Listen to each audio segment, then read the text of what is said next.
Hey, what's up everyone? My name is Gary. Hopefully you're in the right place. This is for Be Authentic. Be authentic. Be authentic. Be authentic. And if you are not, hopefully you stay anyway. A little bit about me. I work at Singapore American School. I like long walks on the beach with my wife, who is also a teacher. And today I want to talk to you about how you can be authentic in your classroom through tech and how it can uplift, boost, motivate, enhance, improve, perk up your classroom. So this is how it's going to work. You're going to be introduced to six different ways to use tech in your classroom to build a more authentic audience. And you know what? If you do know how to use all of these tools, hopefully you do learn something new. Just before we get into the tech part, what does it mean to be authentic? How can it help you in your classroom? Number one, develop a purpose for your learning or project. Identify what it is you want to focus on and connect it to whatever curriculum or standard for your school. Number two, find the sweet spot. That's the audience that would be interested or excited about whatever you're doing in the classroom. Disclaimer, you can do numbers 1 and 2 in reverse. It doesn't really matter. No biggie. No big at all. Sorry. If you are unsure where to start, ask your neighboring teacher to bring their classroom over as an audience. Your principal, superintendent, your parents, we can't forget about the parents, cafeteria lady, the janitor, workers, school bus driver, fireman, police officer, anyone outside of your classroom is authentic. Note, your classroom is not an authentic audience. Your students and you, unfortunately, are not authentic. Sorry. Number 3, find and establish outcomes, curriculum, and link them together. This is the fun stuff. Ain't nobody got time for that.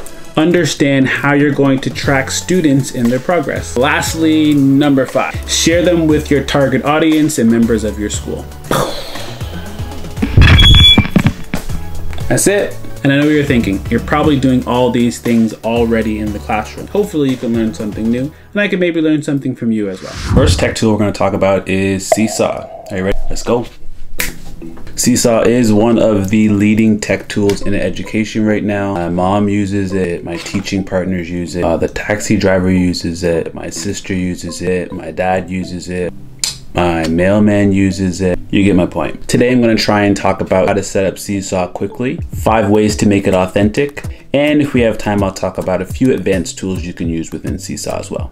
We don't have a lot of time, so let's talk about the setup first. What you need right now is a laptop, a tablet, also use your phone.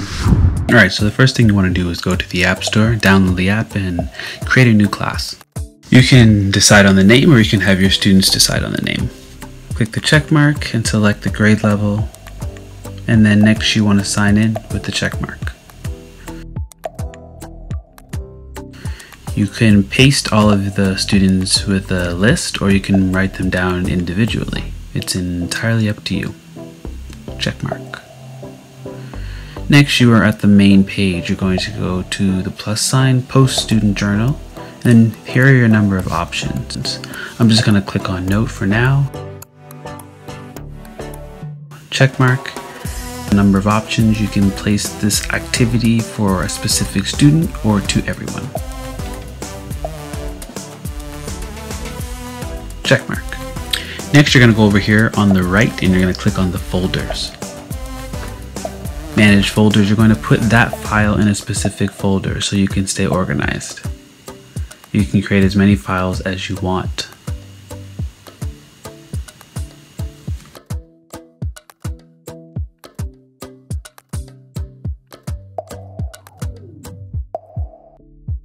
Next, you're going to go over, you're going to click on Classroom Blog on the right. You're going to click on Learn More and then Set Up Public Blog. Your blog needs a name. You can make it up or you can have your students pick it for you.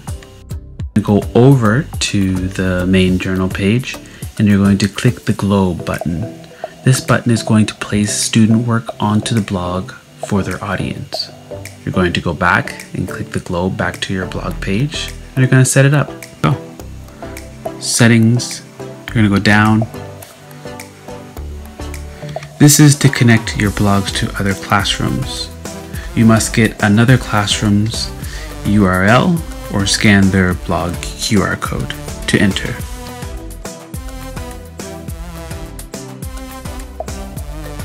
Activities.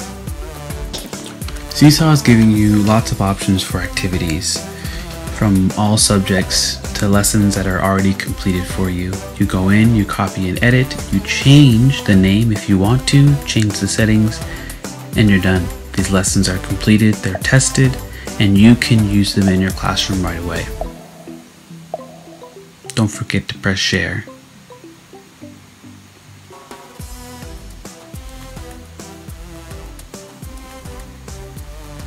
I've never had a parent tell me they didn't like Seesaw. Alright, maybe one. It not only allows parents and students to communicate through academic dialogue, but it also allows parents and grandparents and friends to be the second and third teacher in the classroom. Mind you, they could also be a supporter or a cheerleader. Some of my favorite ways to get students and parents involved with Seesaw are the following. Homework. I hate it personally, but I often ask students to take a piece of work that they've done on Seesaw, ask their parents what they think about it, comment back. Student book reviews. A few years ago, myself and a colleague of mine took 2 classes, combined them together on Seesaw. Students would take pictures of the books that they were reading, they would give it a star rating, and they'd comment on the reasons why they like or dislike the book. The opportunities are endless, and not to mention you save a load of paper.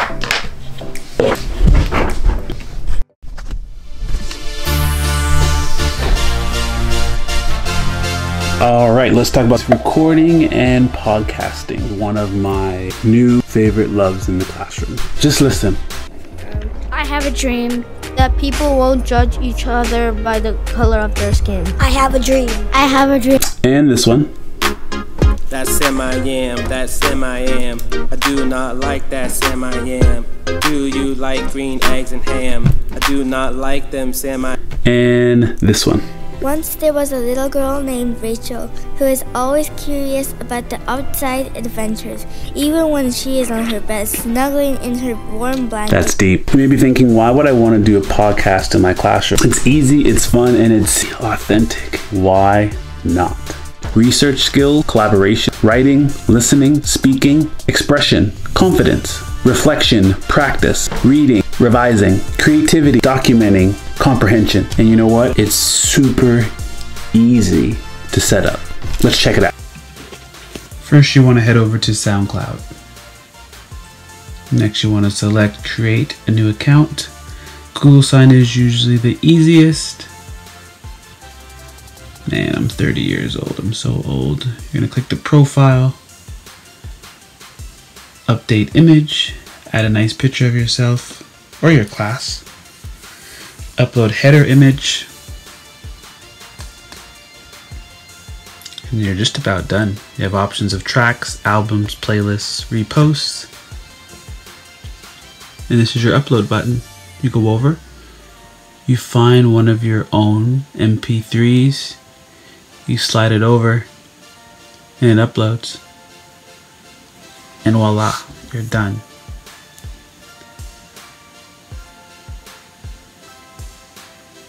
Quick, easy. You want to look at podcasting in 4 simple steps: content, formatting, production, promotion. Content meaning, what are you going to talk about? What's your purpose? Formatting meaning, how are you going to offer this work? I found SoundCloud pretty awesome. Quick and easy setup, or you could use some other tools: Autoboom, Podbean, and Libsyn.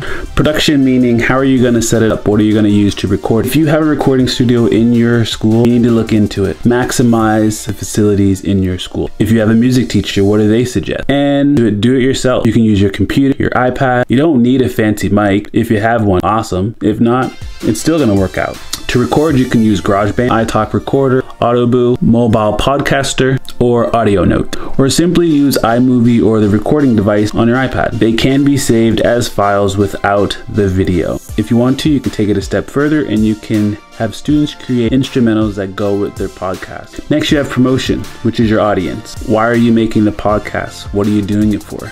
Make sure it relates to a purpose, to your audience. For example, we created our realistic fiction stories for a local school in Singapore who supports students who are visually impaired. We rapped and sang children's books for students in America to make them realize the importance of reading. Make sure there's a purpose behind it. Now you're all set. Let's get podcasting. Going live. But first I have to tell you, I haven't yet really been able to utilize this way of getting an authentic audience into your classroom. I do believe that it is definitely something that is valuable and extremely easy to get an audience in front of your students to help them perform to the best of their ability. You no longer need to have the physical person in your classroom. Create a Facebook page, create a Twitter. All you need is a phone, a computer, a tablet, and an account on social media. Using these social media accounts, you can build up your event through a specific audience or to the entire world. The entire world. Crazy. And I know what some of you are thinking, unexpected visitors. Something I love about social media is that they give you privacy settings. You don't have to ask everyone in the world to come to your event. If you want to, you can keep it very specific. You can ask the parents of your classroom to contact family members on social media outlets, ask them to tune in as well. Growing your live stream from 20 to 30, 40 to 50 to even larger numbers. Maybe you want to go live stream with someone who is inside of the school, another classroom. Whatever it is, live streaming is one of the easiest ways to get an authentic audience into your classroom. Let's try Instagram. I'm gonna log on, go live. I'm gonna ask some of the people who are following me to ask me questions. Hopefully I'll be able to answer them. Let's see what happens. Tool on the 23rd. All I have to do is sign up and it's free. But today I'm looking for questions. Work and home balance. Challenge would be for, the question is, please tell us about making aware ADHD disorder to parents because they insist. Listen, there's so much you can do with live. You can share presentations, specific activities, part of a lesson, a reflection, group work. All you need to do is click and go live. Now that's a real, authentic audience.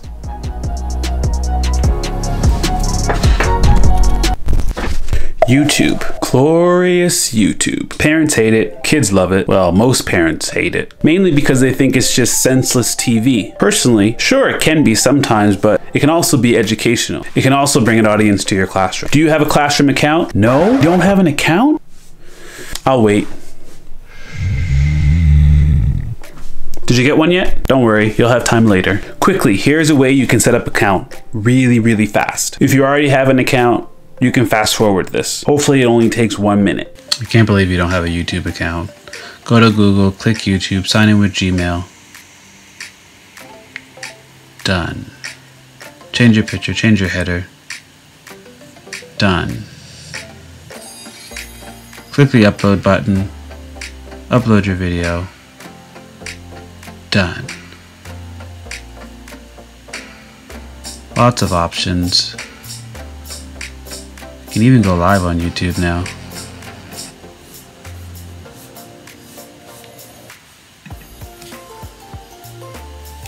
Did you get all that? Good. Now what can you share on YouTube? Similar to the other tools that I mentioned, you can use some of those examples for YouTube as well. I'll go over them again, just in case you forgot. Student work, newsletters, a reflection, a book review, final project, and have the students share a lesson. You can tape your own lesson, a math comedy show, dance party, exercise. It honestly doesn't matter. Once you put it on YouTube, you can share it with anyone. And let your students know that this is going to be worldwide. All students know about YouTube. Let them know what's going up. Let them share it with their family. Students can also look at these videos at home, extending the walls of the classroom. Videos serve as a real-world connection beyond the traditional form. That's it for YouTube. Now we have Skype.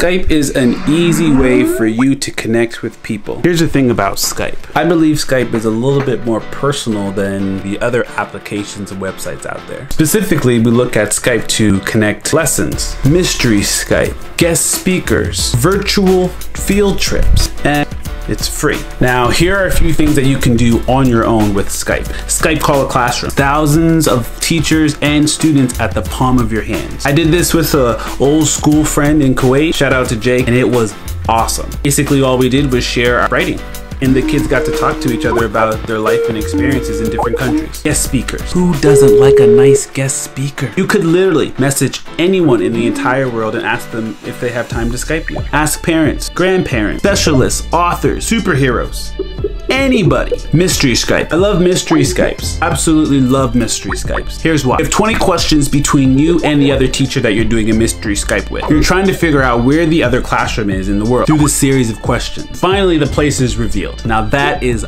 awesome. Virtual field trips. You can go to the zoo. You can go to the museum. You're writing a book. You can check out authors. This is Skype. Real stories, real people. Stuff that just simply can't be taught in a classroom. If you're struggling to find ideas, all you have to do is go to education.microsoft.com. Sign up for their free resources. Don't feel like you have to go now. This is just one example of a place where you can find things right away. All you need to do is sign up via Facebook, Microsoft, Twitter, or Office 365. And it gives students an audience and a friendship that some of them try to keep forever.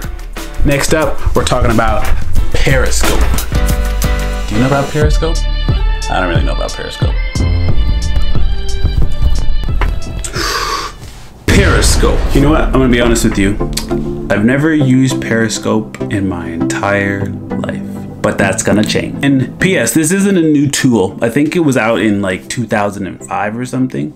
And yep, I missed the boat on this one. But I do feel like the connection to the classroom is new. Maybe you're doing it. If you are, comment, share what you're doing. But I think this is a great opportunity to grab another audience and put it in your classroom. I wanna go into a little bit of detail about Periscope and how it can help you in your classroom. In a nutshell, it's simply a look into your classroom via your phone. Your tribe or your followers or friends or family members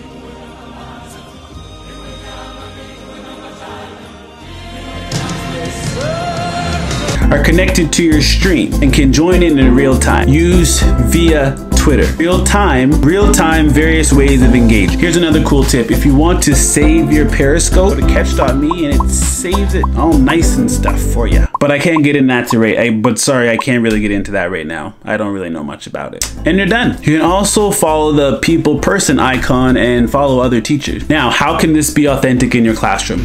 Listen up. Live stream a lesson by your students, a project or a reflection, a class discussion on a fun topic, partnerships or collaboration, reading, math, science, social studies, live stream reset, lunch, live stream a specialist class, live stream debates, parties, speeches, live stream homework directions to parents so they don't forget what their children have for homework. It's all real time. It's all real time. That's it. I hope some of these strategies help you. I'm super excited about you and your authentic audience. Oh wait, I have a little bonus for you. It doesn't really have anything to do with an authentic audience, but the application is amazing. How many times do you ever want to draw something you just can't draw it? A horse, dog, cat, house, table, and you're trying to do it on your iPad. How many times has that happened to you? I know. It happens to me too sometimes, even though I like drawing. Now, drawing something can be simple, fast, and easy without Photoshop. AutoDraw, Google, takes machine learning and it draws something for you fast. Doodle something, doodle anything. AutoDraw guesses what you're thinking and completes the picture for you. Download it, play with it, and use it to make your life and your students' life a little bit easier. Phone, computer, tablet, it works anywhere. Anyone can draw fast. Pace.